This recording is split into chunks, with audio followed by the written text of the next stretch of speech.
Beneath both post locations, install at least two 2-inch by 8-inch blocks using at least 3 number 10 by 3.5-inch deck screws, penetrating through the joists at least 1.5 inches through the blocks. Screws are sold separately. Plumb and level the posts using leveling shims. Secure the posts in place with the appropriate fasteners, also sold separately. Measure the distance between the top and bottom posts. If the distance is more than 8 feet, one middle post needs to be installed. Assemble the 2-piece post trim cover by inserting one fastener in each trim half. Snap these in place, concealing the post flange. Loosely assemble the bracket base and cover for the top rail and use it as a template to mark the locations for pre-drilling. Place the base and cover on the post and mark the hole locations for each base. Pre-drill using a 1/8 inch bit and secure the base to the post using the non-painted flathead 1.5 inch screws provided. For 32-degree stair installations, the base location should be 2¼ inch above the middle of the top hole on the posts. For 26-degree stair installations, you can move the base up 1/4 inch. For 38-degree stair installations, you can move it down 1/4 inch. Temporarily assemble the top stair brackets. Slide the top stair brackets into the bracket base, align the cover, and fasten all of them together using the hinge bolt provided.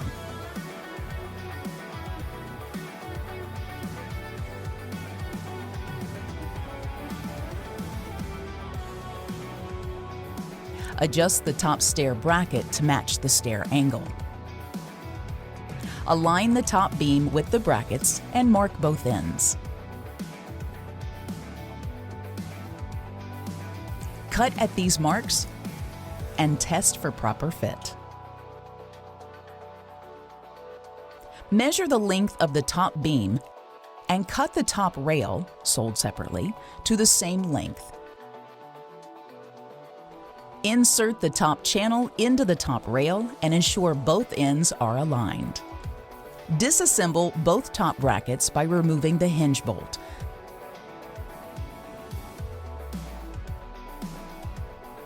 Align the stair bracket with the rail end.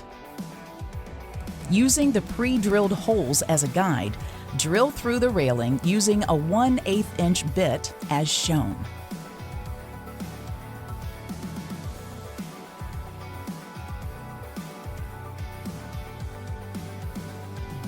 Press the top rail covers on both ends of the top rail. Slide the top stair brackets in place at the top rail ends. Ensure that the top rail covers nest into the grooves of the brackets. Align the bracket, the top rail, and its cover. For each bracket, drive 2 number 8 by 1 5/8 inch painted panhead screws through the pre-drilled holes, locking the bracket, top channel, and top rail together. After the top rail is secured on both ends, slide the brackets into the bases on the posts and lock the assembly using the base covers and hinge bolts provided. Attach the mid-rail support to the beam base using 2 number 10 by 1 inch flathead screws. Locate the approximate desired position for the mid-support. Temporarily string a cable through the bottom hole of the top stair post, mid-support, and bottom stair post. Pull the cable as tight as possible. Maintain tension on the cable and slide the mid-support down the cable until it rests on the stair tread without causing the cable to form an angle where it passes through the mid-support. Plumb the support and mark where it intersects with the bottom of the top rail. Subtract 1/4 inch from this mark and cut on that mark. Slide the mid-support adapter onto the top of the mid-support. Return the mid-support to its desired location. Check for plumb and again use a temporary cable to verify that the location of the support does not change the angle of the cable. Push the adapter up to touch the top beam. Using the adapter's pre-drilled holes as a guide, pre-drill two 1/8-inch holes from the bottom of the top channel up through to the top rail, being careful not to go through the top of the top rail. Drive two 10 by 1 3/4-inch flathead screws up through the holes to lock the adapter, top beam, and top rail together. Mount the adapter to the mid-rail support using one 10 by 3/4-inch panhead screw. Repeat to finish all of the supports. Use two 10 by 1.5-inch wood screws to fasten each base on the stair treads. Our installation will not be using a mid-support. The span is less than 4 feet and does not require it. Install the threaded stud in first. Feed the cable and stud through the end post. Insert the plastic stud bushing into the pre-drilled hole in the post. Slide the stainless steel washer onto the threaded stud and start the brass lock nut onto the threads as far as possible by hand.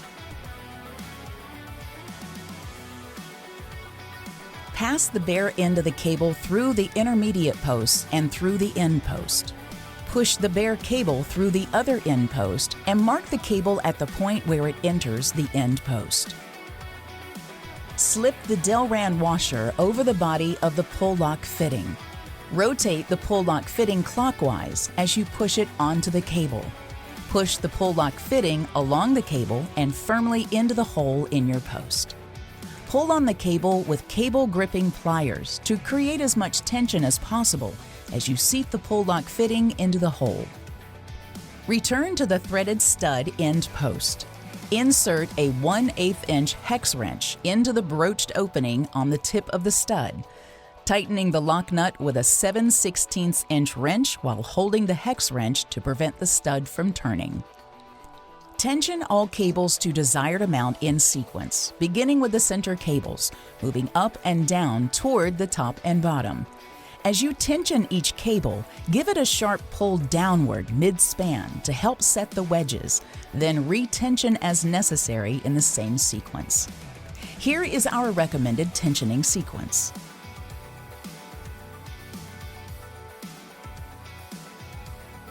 At both ends of the run, you are going to create a sharp bend in the cable where it exits the post by placing a block of wood for protection of the post on the cable next to the post at the face of each post and striking it with a hammer. When all of the cables are tight, cut off any exposed thread as near to the lock nut as possible by using a cutoff wheel or hacksaw. Twist the cap over the lock nut. Return to the swageless terminal. Cut the cable flush with the hole in the back of the fitting using a cutoff wheel. Twist the cap into the lip of the pull lock fitting. Complete your installation by installing post caps.